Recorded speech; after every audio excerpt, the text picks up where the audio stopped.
അതിന് പ്രത്യേകിച്ച് അങ്ങനെ പ്ലാൻ ഉണ്ടോയെന്ന് ചോദിച്ചു കഴിഞ്ഞാൽ ഗോ വിത്ത് ദ ഫ്ലോ എന്നുള്ളൊരു ഞാൻ പറഞ്ഞില്ലേ ഇപ്പം ഞാനിപ്പോൾ അമിതമായിട്ട് റിസൾട്ട്സ് അങ്ങനെ റിസൾട്ട് ഓറിയൻറ്റഡ് ആയിട്ട് ജീവിക്കുന്ന ഒരാളല്ല ഞാൻ. നമ്മളെ പ്രോസസ്സ് നമുക്ക് ചെയ്യാനുള്ള കാര്യങ്ങൾ നമ്മൾ ചെയ്തുകൊണ്ടിരിക്കുക. ബാക്കിയൊക്കെ വഴി ഇങ്ങനെ ഒരു പ്രോസസ്സാണ്, അതൊരു ഹാപ്പനിങ് ആയിട്ട് ഇങ്ങനെ വന്നുകൊണ്ടിരിക്കുന്ന കാര്യങ്ങളാണ്. സീക്രട്ട് ലെറ്റർ ഇപ്പോൾ ഇവിടെ കഴിഞ്ഞു. നമ്മുടെ ആദ്യത്തെ ഇനീഷ്യൽ തീരുമാനങ്ങൾ സീക്രട്ട് ലെറ്റർ കേരളത്തിൽ വളരെ ലിമിറ്റഡ് ഷോസ് മതി, ബാക്കിയുള്ള ഇൻ്റർനാഷണൽ ഇവൻറ്റ്സ് മാത്രം ചെയ്യാമെന്നുള്ളൊരു പ്ലാനായിരുന്നു. പക്ഷെ ഇപ്പം നമ്മുടെ ആൾക്കാർ ഒരുപാട് നമുക്ക് പേഴ്സണലി ഇഷ്ടമുള്ള, നമ്മളെ സ്നേഹിക്കുന്ന, നമ്മളിവിടെ നിന്നാണല്ലോ ആൾക്കാർ വളർത്തുന്നതെല്ലാം. അപ്പം ഒരുപാട് ആൾക്കാർ സ്നേഹം കൊണ്ട് ചോദിക്കുന്നുണ്ട് ഇനിയും കാണും. അപ്പം അങ്ങനെ നമ്മൾ കേരളത്തിൽ കുറച്ച് ഷോസ് കൂടെ ചെയ്യാൻ പ്ലാൻ ഉണ്ട്. അപ്പം ഒരു അനൗൺസ്മെന്റ് ആയിട്ട് ഞാൻ പറയട്ടെ എങ്കിൽ, അത് ഒരു എക്സ്ക്ലൂസീവ് സീക്രട്ട് ലെറ്ററിന്റെ എക്സ്ക്ലൂസീവ് അനൗൺസ്മെന്റ് എന്ന്. കണ്ണൂരാണ് അടുത്ത സീക്രട്ട് ലെറ്റർ ഇനി വരാനുള്ളത്.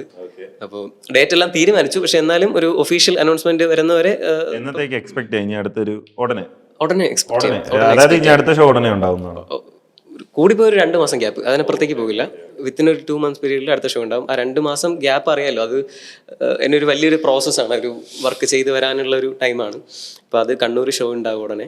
പിന്നെ പ്ലാൻ ചെയ്യുന്നത് കൊച്ചി വരുന്നുണ്ട്, കൊച്ചിയിലൊരു ഷോ വരുന്നുണ്ട്, പിന്നെ ദുബായ് വരുന്നുണ്ട്, UK വരുന്നുണ്ട്. അപ്പോൾ ഇതാണ് ഇപ്പോഴത്തെ ലൈനപ്പ്.